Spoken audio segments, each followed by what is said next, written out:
Vive Despierto presenta. Cuando el calzado es cómodo te olvidas del pie. Enseñanzas sobre las historias del sabio taoísta Chuang Tzu. Capítulo 7. Crecidas de otoño. Chuang Tzu explica la historia de las crecidas de otoño. Habían llegado las crecidas de otoño. Miles de torrentes embravecidos vertían sus aguas en el río amarillo, y tamaña era la anchura de su curso que, de orilla a orilla, no se podía diferenciar a un buey de un caballo a lo lejos. Entonces el dios del río se rió, complacido al pensar que toda la belleza del mundo había pasado a su cuidado. Así que braceó hasta llegar al océano. Una vez allí miró más allá de las olas, hacia el horizonte vacío por el este, y se le demudó el rostro. Mirando hacia el lejano horizonte, recuperó el sentido y le murmuró al dios del océano: el proverbio tiene razón. Aquel que aprende 100 cosas cree que sabe más que nadie. Ese refrán se refiere a mí. Ahora sé lo que significa vastedad.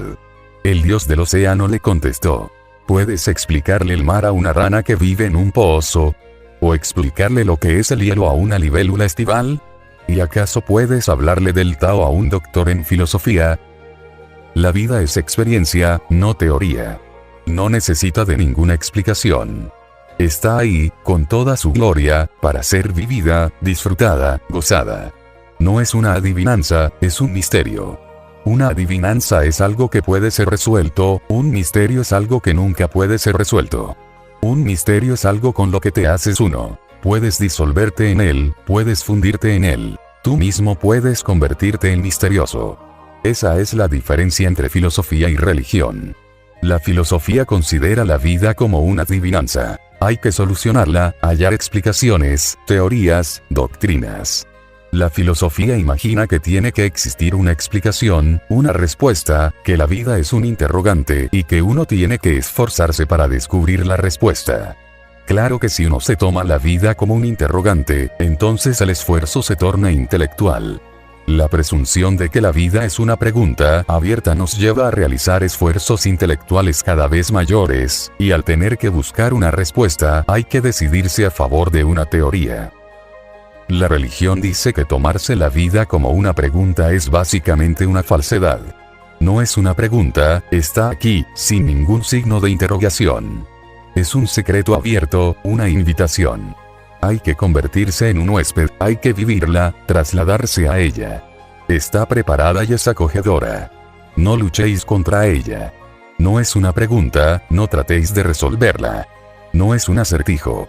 Venid y sed uno con ella, y la conoceréis.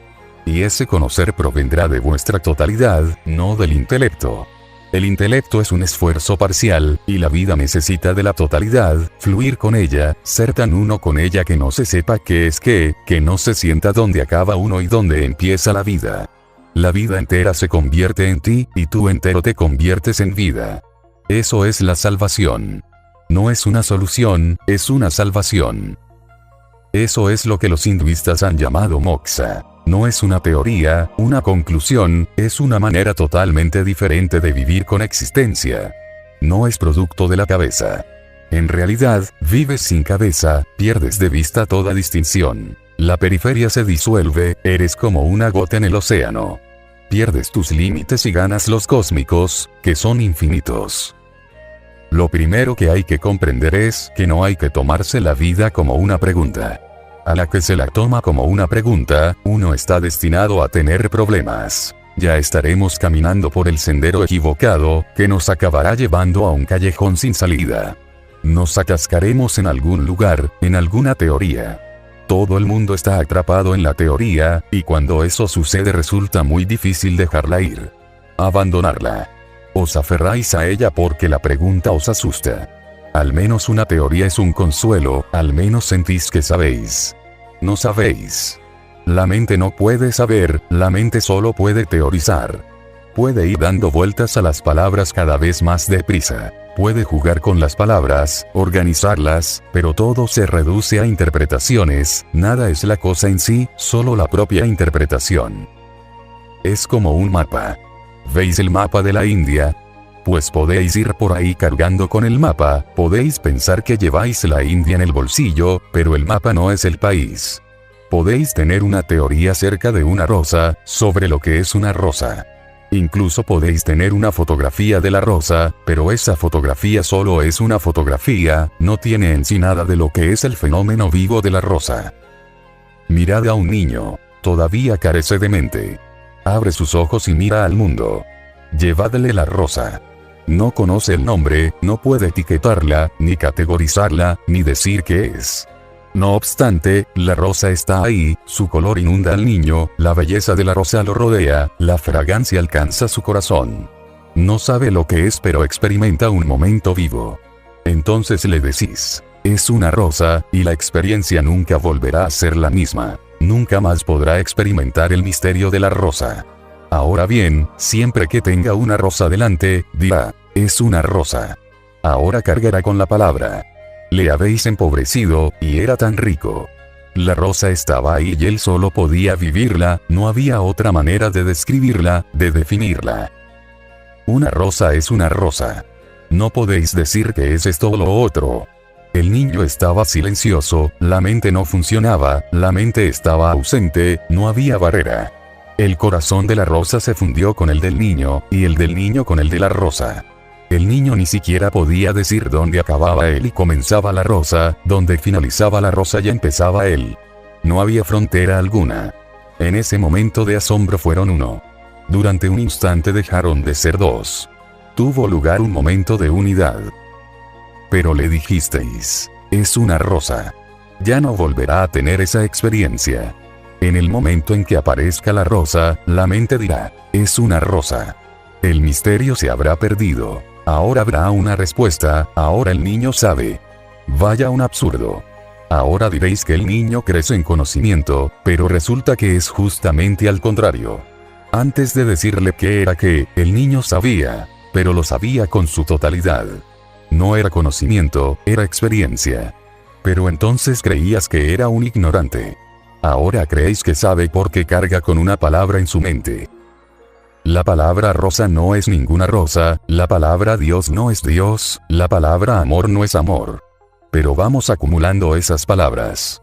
Y además están todas esas mentes inteligentes que convierten esas palabras en interpretaciones, teorías y argumentos. Y cuando más argumentos se tienen, más teórico se es, y más se aleja uno de la rosa. Entonces incluso la resonancia es imposible. No hay nada que venga hacia nosotros, ni nosotros vamos hacia nada. Solo vivimos en la mente, ordenando palabras. He escuchado una anécdota. 3 judíos estaban dando un paseo matinal. Eran amigos, viejos amigos y siempre estaban discutiendo. Vieron pasar el enorme coche del alcalde y este los saludó con la mano diciéndoles, «Hola». Ahí empezaron los problemas. El primero de los 3 dijo, «No os pongáis tan contentos. Me saludó a mí, tiene motivos para hacerlo». «¿Qué quieres decir?», le preguntaron los otros 2. «Le pedí prestados $10,000. Le pedí el dinero, y durante 2 años no ha hecho más que esperar.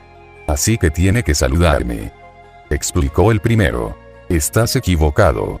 Fue a mí a quien saludó, y tiene buenos motivos para hacerlo. La razón es que le presté $10,000. Me debe todo ese dinero y me tiene miedo. Se pone a temblar nada más verme. Tiene motivos», dijo otro de ellos. El tercero se rió y los otros 2 se volvieron hacia él. «¿Qué te pasa? ¿De qué te ríes?», le preguntaron. «Era a mí a quien saludaba, no a vosotros. Ambos están equivocados. A mí ni me debe dinero ni se lo debo yo a él. Así que, ¿por qué no debería saludarme inocentemente?». Una vez que empezáis a observar la realidad a través de la mente, todo se convierte en un problema. Entonces el ego empieza a interpretar y solo os quedáis con las interpretaciones.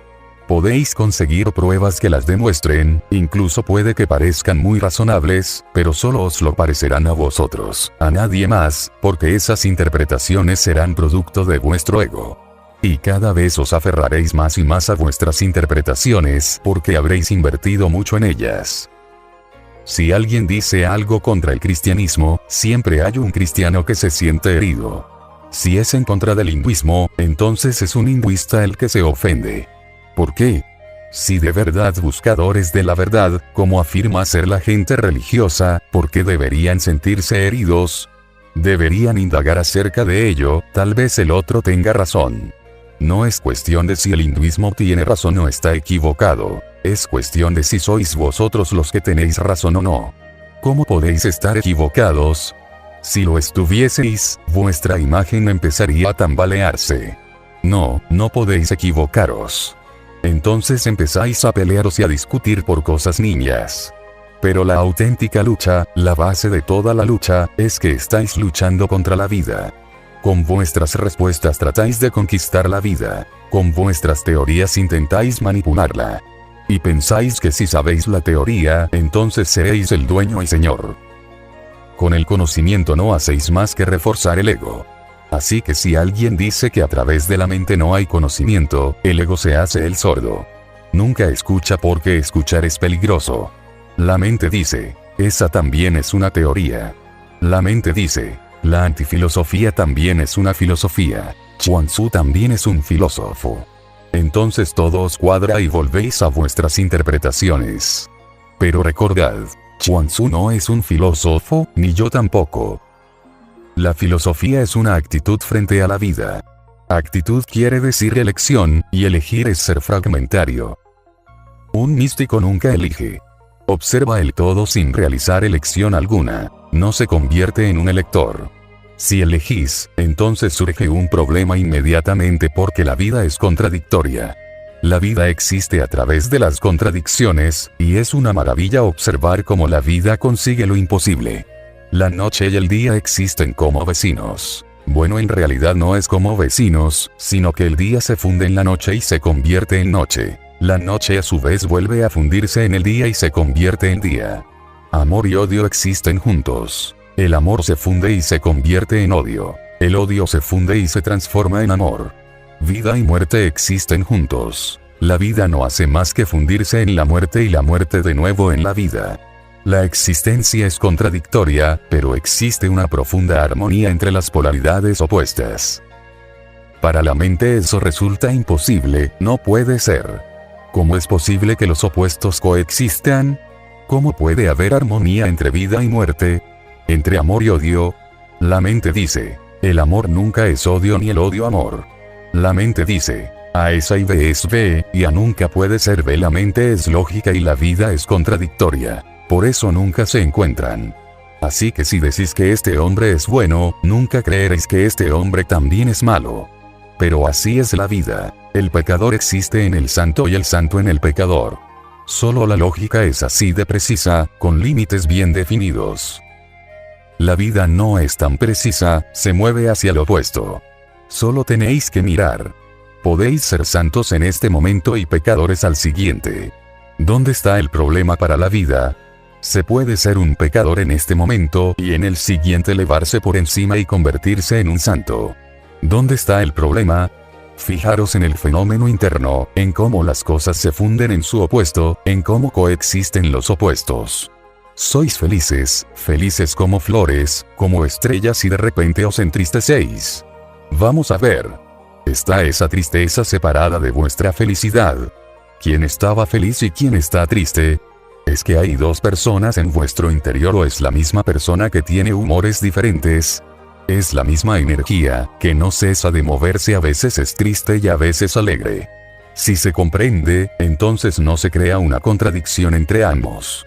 Y entonces vuestra tristeza tiene un sabor a felicidad, y vuestra felicidad tiene un fondo de tristeza.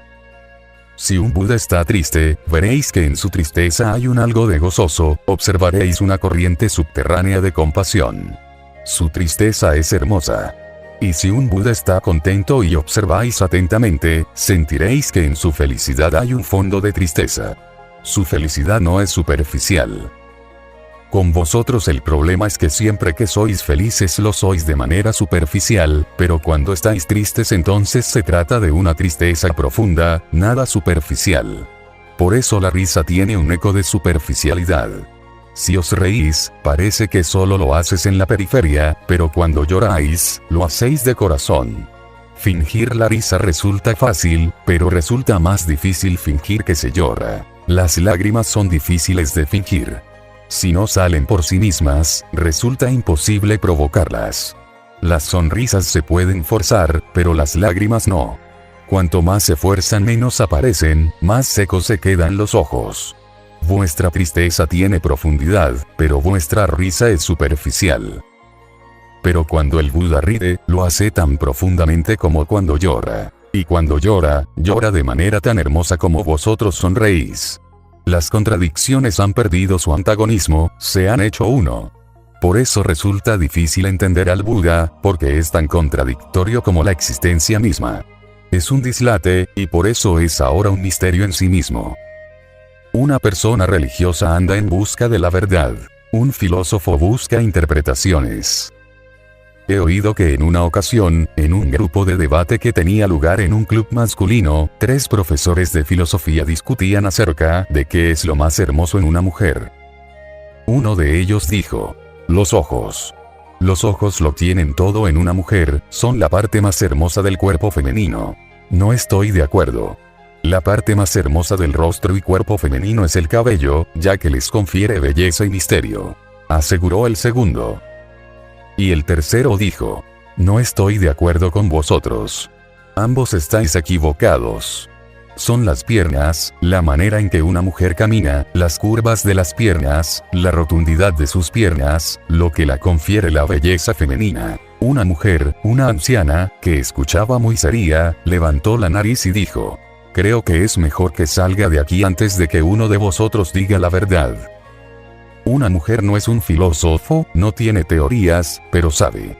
Una persona religiosa cuenta con una comprensión intuitiva, no intelectual, que proviene de todo su ser. Siente en lugar de saber. Y al sentir alcanza el centro. Así que recordad una cosa: a través de la filosofía nunca llegaréis a la verdad, solo os mantendréis ocupados. Omar Khayyam dijo en sus Rubaiyat: cuando era joven frecuenté tanto al médico como al santo. Discutían y yo salí por la misma puerta por la que entré. Visitó a muchos filósofos y a muchos santos, pero no hacían más que hablar y él tuvo que marcharse por la misma puerta por la que había entrado. No se gana nada, se desperdicia la vida. Cuanto antes os pongáis sobre aviso, mucho mejor. Cuando antes os hagáis conscientes y salgáis de la trampa de la filosofía, mejor que mejor, porque la vida no os esperará ni a vosotros ni a vuestras teorías. Se mueve deprisa. La muerte sucederá rápidamente y entonces os moriréis, tanto vosotros como vuestras teorías. Y en ese momento no os serán de ninguna ayuda, serán inútiles. Chuang Tzu dice: vive, no pienses. Eso es lo que han dicho todos los que han sabido. Vive, no pienses. Suelta el pensamiento y conviértete en un ser, de cabo a rabo. No hay nada malo en utilizar la cabeza para la ciencia, ni en servirse del corazón para el arte, pero en religión hace falta todo a la vez. Si la cabeza funciona sola, entonces produce teorías estériles. Si el corazón funciona solo, crea ficciones y sueños. Necesitáis toda vuestra totalidad. Y cuando se funciona totalmente se alcanza la totalidad que es el universo. Os convertís en lo mismo, y solo lo que es idéntico puede conocer. Si os convertís en algo total en vuestro pequeño círculo, entonces la totalidad del círculo único, el Brahman, está preparado para recibiros. Este es el primer punto. Y el segundo punto antes de que entremos en esta parábola es que la mente siempre está condicionada. No puede existir incondicionada. Ser es incondicionado, la mente es un condicionamiento. La mente siempre está moldeada por la sociedad en la que vivís, por las experiencias por las que pasáis. Por ello, una rana cuenta con una mente de rana. Vive en un pozo, y ese es todo su universo. Vosotros también tenéis mente de rana, porque también vivís en un pozo. El pozo del hinduismo, del islamismo, del cristianismo o del judaísmo. Y tenéis un límite, que puede ser invisible, pero entonces es incluso más peligroso porque es más fácil saltar por encima de límites que resulten visibles. Con los límites invisibles uno no se siente nunca que están ahí, por lo que es fácil que se te peguen. Es más fácil que la rana salga de su pozo que vosotros salgáis de vuestro hinduismo, de vuestro cristianismo. Es difícil porque el pozo es invisible. Una rana vive en un pozo fijo, inmóvil, y puede saltar para salir de él. Vosotros vivís en un pozo que lleváis con vosotros. Está hablando de vosotros. Pensad un poco en ello. ¿Estarías a gusto en el cielo si no sois los primeros? Y no podéis serlo, porque Jesús ya está allí. El Buda está allí, y mucha otra gente en la cola, así que estarías bastante lejos. Pero existe la posibilidad de que en el infierno sí que podáis ser los primeros, de que seáis alguien. Preferís eso antes de vivir en el gozo pero sin ser nadie. Y ese es el problema. Solo los don nadie pueden ser bienaventurados. Los que se creen alguien siempre son desdichados a causa de la sensación de ese tengo que ser alguien. Se está en conflicto, en competencia, en tensión continua con todo el mundo, ya que todos son enemigos. Y la mente siempre busca lo inferior, quiere rodearse de inferiores, para así ser suprema. Fijaros en esa tendencia. Si persiste, caeréis, y caeréis sin cesar. Si buscáis la verdad, entonces buscad siempre lo superior, porque la verdad es lo supremo. Si buscáis lo inferior, acabaréis en alguna mentira. Si realmente queréis ir hacia lo divino, entonces buscad lo superior, porque lo superior es un atisbo de ello. Buscad siempre lo superior. Pero entonces tenéis que ser humildes, tenéis que postraros, tenéis que rendiros. Ese es el problema del ego, de la mente. La mente tiende a buscar lo inferior, por eso la mente nunca puede alcanzar lo supremo, lo más elevado de la vida. La mente siempre acaba llegando al infierno. La mente es el infierno, y la no mente es el cielo. Ahora intentaremos penetrar en esta hermosa parábola. Habían llegado las crecidas de otoño. Miles de torrentes, embravecidos, vertían sus aguas en el río amarillo, y tamaña era la anchura de su curso que, de orilla a orilla, no se podía diferenciar a un buey de un caballo a lo lejos. Entonces el dios del río se rió, complacido, al pensar que toda la belleza del mundo había pasado a su cuidado, así que braceó hasta llegar al océano. Una vez allí miró más allá de las olas, hacia el horizonte vacío por el este, y se le demudó el rostro. Mirando hacia el lejano horizonte, recuperó el sentido y le murmuró al dios del océano: el proverbio tiene razón. Aquel que aprende 100 cosas cree que sabe más que nadie. Ese refrán se refiere a mí. Ahora sé lo que significa vastedad. El río amarillo es uno de los ríos más grandes del mundo, y también uno de los más peligrosos. Y claro está, cuando tienen lugar las crecidas de otoño, y miles de torrentes, raudales, arroyos y riachuelos, depositan sus aguas en él y crece, convirtiéndose en un pequeño océano. Y por ello, el dios del río pensó: no hay nadie que se me pueda comparar, y toda la belleza del mundo ha pasado a mi cuidado. Ahora soy tan vasto, incomparablemente vasto, que no hay nadie como yo. Eso es lo que le sucede a todo ego. Todo ego es el río amarillo. Cuando sois niños es una corriente pequeña, en la fuente, no es ni grande ni vasto. Luego los torrentes van desembocando en él, acumuláis experiencias, conocimientos, títulos, dinero, riquezas, prestigio, respeto, y acumuláis y acumuláis.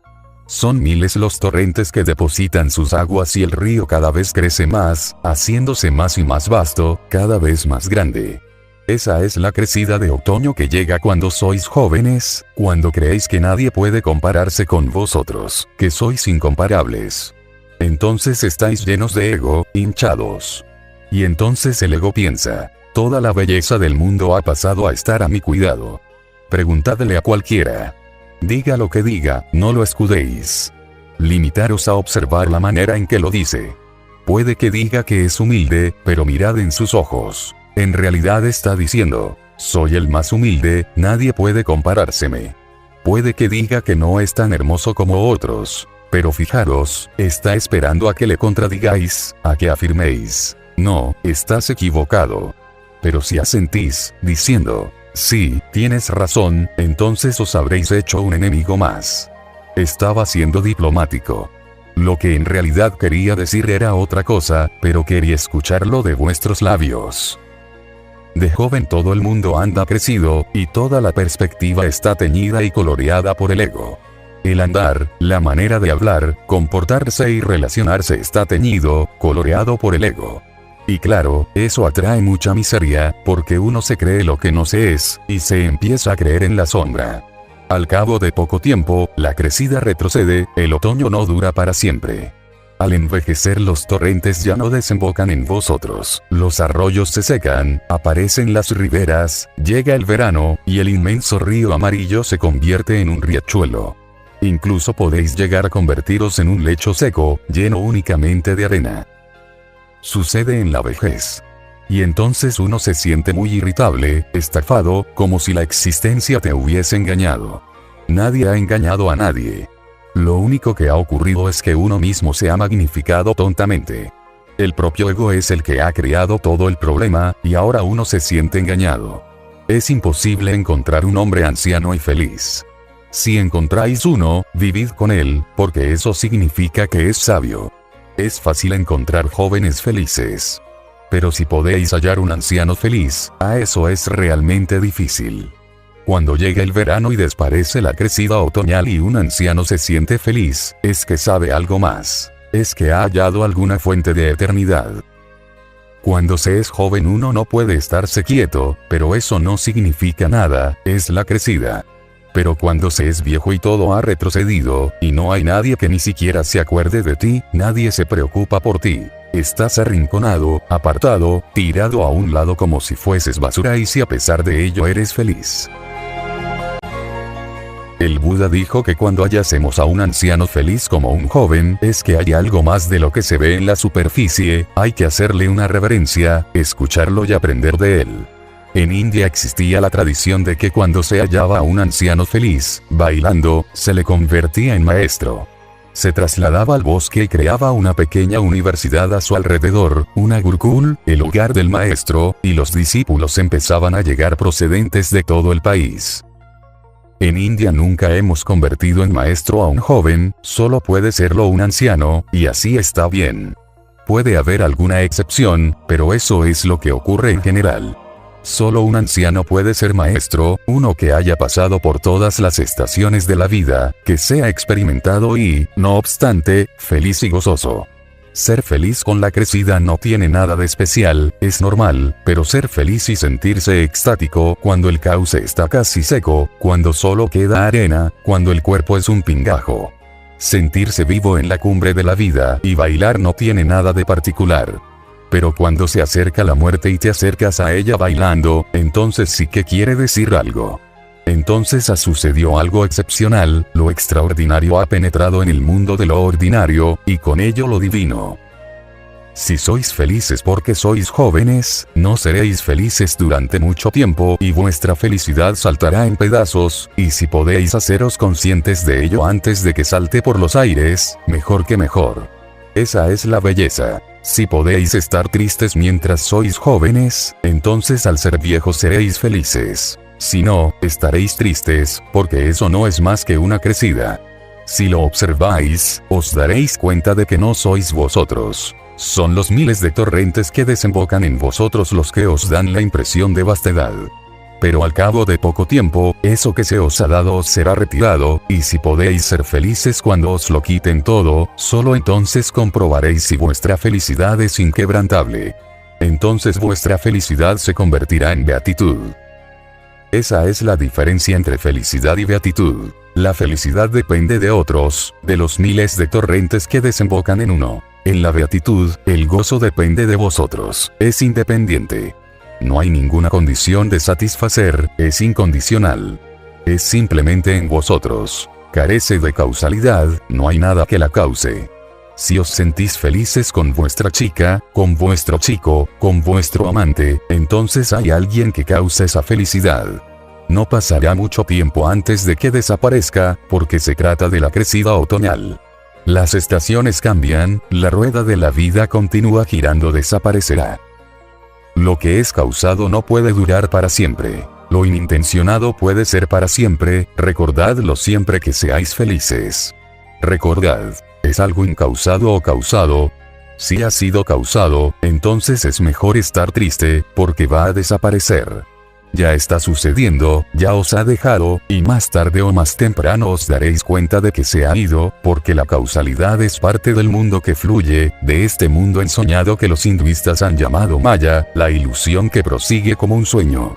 Y si creéis en ella, acaba convirtiéndose en una pesadilla, y si no creéis en ella, podéis descartarla, y entonces es posible mirar al testigo, que es incausado. El dios del río está henchido, así que braceó hasta llegar al océano. Y algún día llegaréis al océano. ¿Qué es el océano? La muerte es el océano vasto. La vida tiene una fuente, mientras que la muerte no. La vida tiene orillas, a veces inundadas, y entonces también parece vasta. A veces no lo están, y se convierte en un arroyuelo. Pero la muerte no tiene orillas, es oceánica. Y al igual que cualquier otro río que ha llegado al océano, todos los ríos de conciencia acaban en la muerte. Vayáis donde vayáis, elijáis el camino que queráis, en la dirección que sea no significa nada, porque acabaréis llegando al océano. El océano os rodea en todas direcciones. Llegaréis a la muerte, y al acercaros a ella saltarán hechos pedazos todos vuestros sueños. Todo el ego será sacudido. Así que braceó hasta llegar al océano. Una vez allí miró más allá de las olas, hacia el horizonte vacío por el este, y se le demudó el rostro. Así es como los viejos se tornan tristes. Se les demuda el rostro, desaparece la felicidad, los ánimos, el entusiasmo, el sueño, todo muere. Miran y lo único que ven es un océano desalmado en el que se van a fundir y disolver, para dejar de ser. Todos los ríos que van a parar al océano sienten lo mismo. Y se dice que todos los ríos miran hacia atrás, a los días en que eran algo, antes de verter sus aguas en el océano, para recordar el pasado, las crecidas, el otoño, los días en que era alguien. Pero no se puede regresar atrás. No hay posibilidad de regresar en el tiempo. Hay que seguir adelante, y todos los ríos tienen que ir a parar al mismo sitio. Y lo hacen llorando. Así que id al océano y sentaros cerca de una desembocadura. Y podréis sentir la tristeza en el río. Todo anciano, todas las personas viejas empiezan a mirar hacia el pasado. Los viejos siempre están recordando los días en los que eran algo, alguien, los días en que fueron amados, respetados y honrados. No dejan de hacerlo. Te paras a escuchar a un anciano y enseguida se tiene la sensación de que son aburridísimos. ¿Por qué? ¿Por qué se siente esa irritación? Pues porque no dejan de repetir la misma historia sobre los tiempos pasados. Siempre empiezan a hablar de los viejos y buenos tiempos. ¿Por qué eran buenos? ¿Por qué no son buenos los de ahora? Ningún anciano puede creer que los tiempos que corren son buenos, ellos siempre están en el pasado, en un pasado dorado, en los viejos y buenos tiempos, cuando las cosas eran así y asá. No es una cuestión de cosas, o de situaciones económicas ni políticas. Se trata de que eran jóvenes y todo era estupendo. Estaban crecidos. Resultó que, tras jubilarse, el presidente de la Corte Suprema de Estados Unidos fue de visita a París. Ya había estado en una ocasión, hacía 30 años. Su anciana esposa también iba con él. Al cabo de 2 o 3 días en París, se puso muy triste y dijo: tanto tiempo esperando poder venir y ver París, y nada parece ser igual que antes. La esposa se rió y le dijo: todo está como antes, todo es igual, solo que nosotros ya no somos jóvenes. París sigue siendo el mismo. Pero ahora hay otros ríos que pasan por las crecidas otoñales. En cambio, para vosotros ha llegado el verano, y cuando seáis viejos, ¿será París el mismo que cuando erais jóvenes? París es la ciudad que simboliza a jóvenes permitiéndoselo todo. Hay ciudades distintas para cada estación. Varanasi es la ciudad de los ancianos, París la de los jóvenes. París se abandona a los excesos, Varanasi renuncia. En India, cuando la gente quiere morir van a vivir y a morir allí, es la ciudad de los viejos, del veraneo. Cuando os hacéis viejos, todo el mundo parece viejo y muriéndose. Pero el mundo sigue siendo el mismo, solo cambiáis vosotros. Miradlo y dejad caer la mente. Entonces no seréis ni jóvenes ni viejos, no habrá más estaciones, ni otoño, ni verano, ni nada. Siempre es el mismo eterno. De lo contrario, siempre que vuestro río se acerque al océano, se os demudará el rostro, os entristeceréis. Estaréis tristes y cargados de viejos recuerdos, pensando en el pasado porque ahora ya no habrá más futuro. Un niño nunca piensa en el pasado porque no hay pasado. Un niño es fresco, recién salido, una página en blanco. Desde luego, sobre esa página en blanco se escribirán cosas, pero todavía no hay nada. No puede ir hacia atrás, siempre piensa en el futuro. Preguntad a un niño y veréis cómo siempre piensa en cómo crecer más deprisa, cómo llegar a ser como su padre, y no quiere saber qué le está sucediendo al padre, en qué problemas anda, no lo sabe, quiere ser poderoso, fuerte, alto, ser alguien, y pronto. Le gustaría que sucediese un milagro, que se fuese a dormir una noche, y que amaneciese siendo un adulto. Todos los niños piensan en el futuro. La infancia piensa en el futuro, porque para la infancia existe la vastedad del futuro. Tienen 70 años por delante, no hay pasado, por eso los niños no tienen mucha memoria. Si un niño se enfada, lo olvida de inmediato. Enseguida puede volver a raíz, porque no hay mucho pasado que pueda convertirse en una carga. Sigue adelante olvidando el pasado, porque toda su energía se mueve hacia el futuro. No puede mirar hacia atrás, ningún niño lo hace. Mientras el joven es joven, permanece en el presente. Está en el punto medio, vive el aquí y ahora. No necesita regresar al pasado porque el presente es estupendo, está crecido, el ego está hinchado, no necesita lanzarse hacia el futuro porque no puede ser mejor que el presente. Al igual que hay hombres viejos, también hay países viejos. Por ejemplo, India es un país viejo. Siempre piensa en el pasado, en las épocas pasadas. También hay países jóvenes, por ejemplo, América. Vive aquí y ahora, en este momento. Hay países jóvenes, como por ejemplo, China. China es ahora un país joven, renacido, mira hacia el futuro. Van a pasar muchas cosas, y pronto el mundo se convertirá en una utopía. Los países se mueven como las personas. Los jóvenes viven el presente. Todo es estupendo, nada puede ser mejor que el ahora. Pero eso no sigue así para siempre. Al cabo de nada llegan los viejos tiempos y los ancianos pensando en el pasado. La mente está o bien en el pasado, o en el presente o en el futuro, porque pasado, presente y futuro son, los tres, partes de la mente. No son tiempos diferentes, sino partes de la mente. Pero cuando soltáis la mente, cuando la dejáis caer, entonces llega la eternidad. No es ni pasado, ni presente ni futuro. Habéis trascendido los tres. Ya no habrá estaciones para vosotros. Entonces estáis tristes en vuestra felicidad y felices en vuestra tristeza. Sois viejos en vuestra juventud y jóvenes en vuestra vejez. Sois niños a la hora de la muerte y ancianos al nacer en vuestra vejez. Sois niños a la hora de la muerte y ancianos al nacer. Se dice que Lao Tse, el maestro de Chuang Tzu, ya nació viejo, con 80 años, y que permaneció en el vientre de su madre durante 80 años, es una historia preciosa. Y se dice que nació viejo, con barba blanca y cabello blanco como la nieve. Esa es una cara de la moneda. Jesús dice, si volvéis a ser como niños, entraréis en el reino de Dios. Ese es un aspecto. Lao Tse tiene el otro aspecto. Dice, si nacéis viejos, ya habéis entrado. Pero ambos aspectos son el mismo, y este es un problema para la mente. Como alguien que ha nacido viejo será un niño al morir. Si sois como niños al nacer, seréis viejos al morir.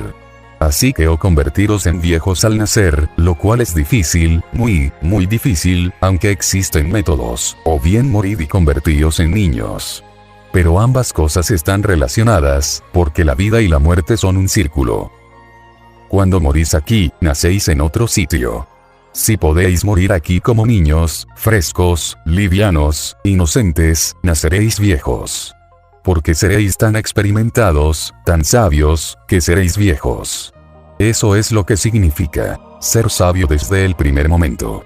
Si morís frescos y jóvenes, naceréis sabios, porque la sabiduría sucede en una mente vacía e inocente.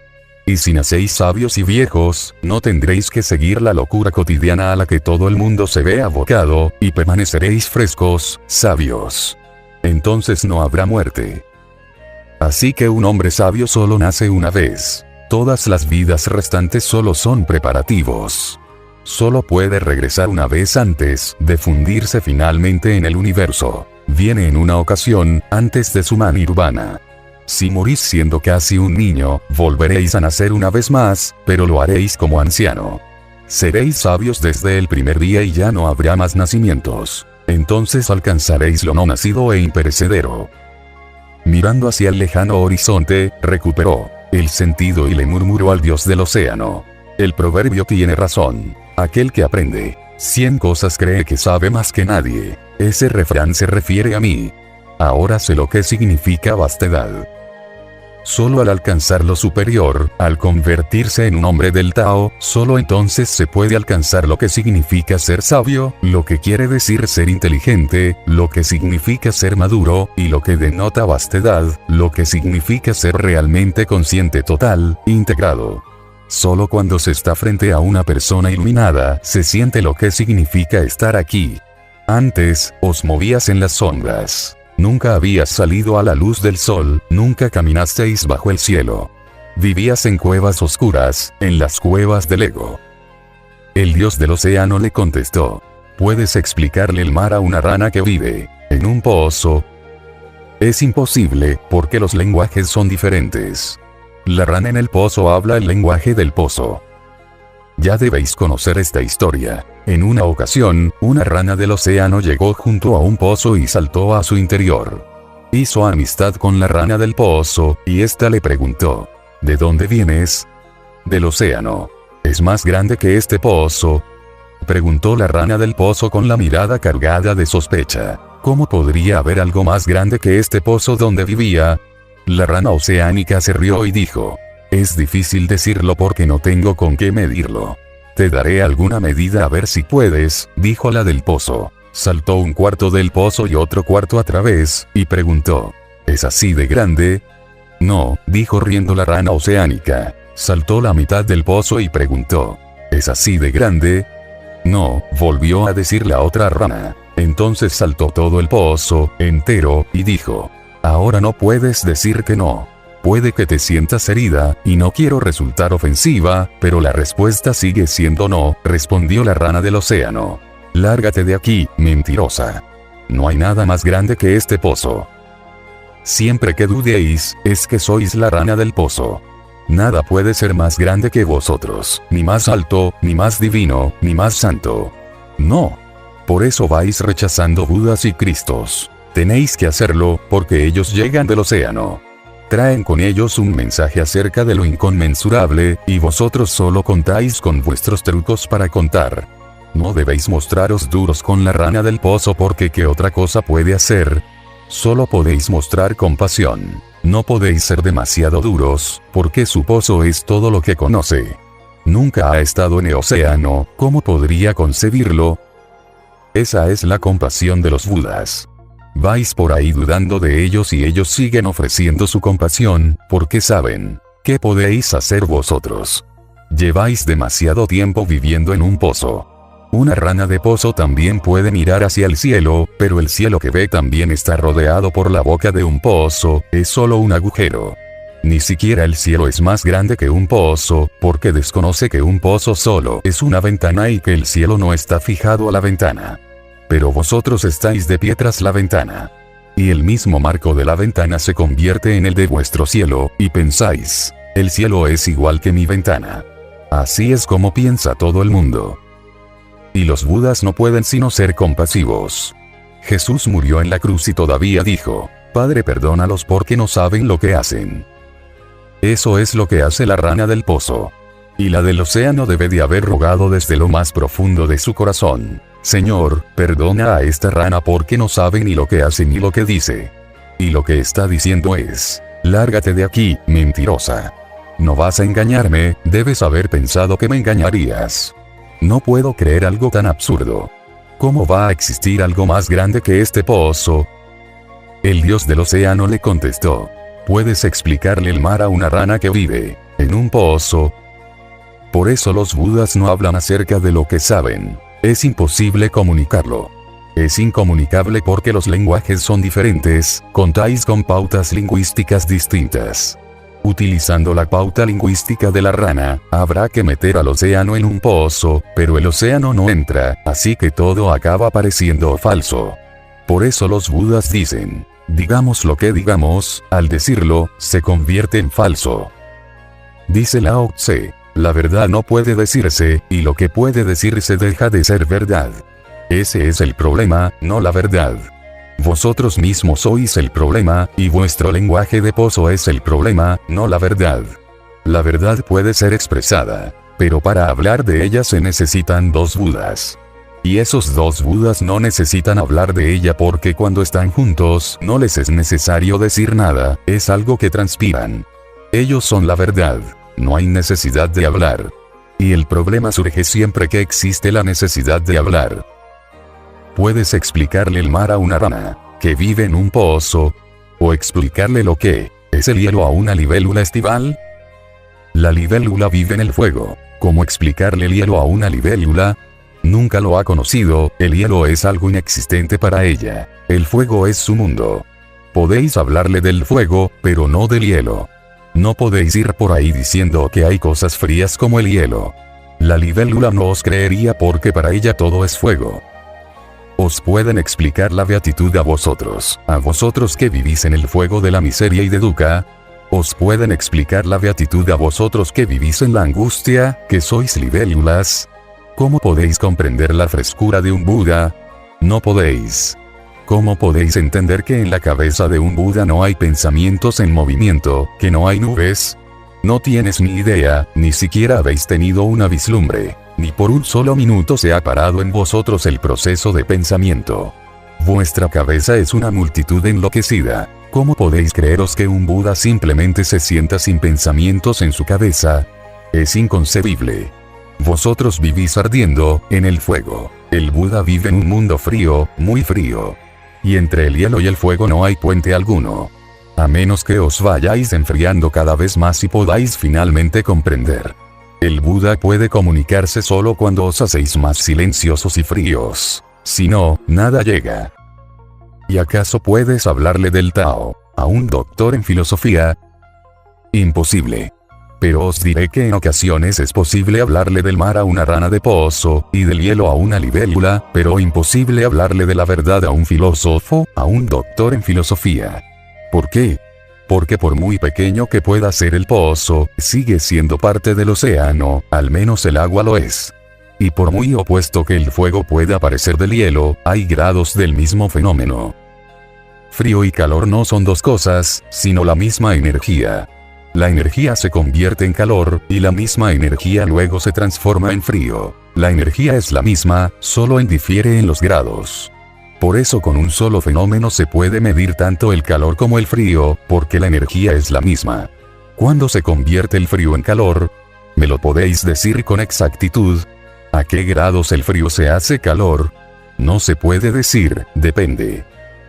Probad con un experimento sencillo. Colocad una mano, la mano izquierda, por ejemplo, sobre un cubo de hielo y la mano derecha cerca del fuego. Dejad que la mano derecha se caliente y que la izquierda se enfríe. Luego juntad ambas en un cubo de agua y decidme si está frío o caliente. Tendréis dificultades para hacerlo, porque una mano dirá que está caliente y la otra que está fría. ¿Y cómo está? ¿Fría o caliente? Son grados de la misma energía. Así que os digo que a una rana de pozo se le puede contar algo acerca del mar. Y si el mensajero es realmente imaginativo, puede crear instrumentos de comunicación. Eso es lo que hace el Buda, lo que hace Jesús, desarrollar pericia en el método para comunicar algo del mar a las ranas de pozo. Porque hay una cosa en común, el agua. Si hay algo en común, entonces la comunicación es posible, porque hay un puente. A una libélula también se le puede comunicar algo sobre el hielo. Aunque solo digamos que no está caliente como el fuego, ya habremos dicho algo sobre el hielo, en negativo claro está. Por eso todas las grandes escrituras son negativas. No dicen que es la verdad. Dicen lo que no es, justamente para que el mensaje pueda ser comprendido por las libélulas. Así que no podemos decir lo que es el hielo, pero podemos decir que el hielo no es fuego. Al menos eso podemos comunicarlo. Pero con un filósofo no puede ni siquiera utilizarse ese método, ni tampoco hablar de la existencia. Aunque el filósofo sea un existencialista, tampoco será posible hablar de la existencia, porque entre una palabra y la realidad correspondiente no existe un puente. Una rosa y la palabra rosa no están relacionadas de ninguna manera. Toda relación es arbitraria. ¿Cuál es la relación entre la palabra rosa y la rosa? Si existe alguna relación, entonces no podéis llamarla gulab. En el mundo hay 300 idiomas, y 300 palabras para rosa. No existe ninguna relación, toda relación es arbitraria. El frío está relacionado con el calor, el pozo con el océano. Su relación, aunque un poco clara, está ahí, es real, no arbitraria. Pero entre una palabra y la realidad no existe relación, no guardan relación alguna. Así que cada uno puede tener palabras propias, un idioma particular, y puede llamar de cualquier manera a todas las cosas. Si queréis llamar de otra manera, la rosa no os llevará a juicio por ello. Y nadie puede demostrar que sus palabras son más correctas que las vuestras, y nadie puede demostrarlo porque no hay palabras más o menos correctas. Las palabras son irrelevantes, no están relacionadas. Y un filósofo vive de palabras. Un filósofo es la cosa más falsa que existe, y cuanto más filósofo, menos vivo. Si piensa en el amor, nunca ama. Si luego piensa en Dios, nunca se transforma en divino. Si habla y habla y habla, toda la energía se va en palabras. No hay ni un momento para entrar en la existencia. Chuang Tzu dice: cuidado con las filosofías, porque tienen la misma base. Dependen de las palabras. Y la realidad no es ninguna palabra. Entrad en lo real. Vosotros sois reales, la existencia es real. Entrad en lo real. No creéis un muro de palabras entre vosotros y la realidad, sino se tornará impenetrable y os quedaréis atrapados en el interior de la muralla. Y luego será casi imposible poder salir de ella. No seáis filósofos. Pero todo el mundo es un filósofo. Es difícil encontrar un hombre que no sea filósofo. Algunos filósofos son buenos, otros menos, pero todo el mundo es filósofo. Descolgaros de ese trip filosófico. Solo entonces penetraréis en lo real, en lo existencial.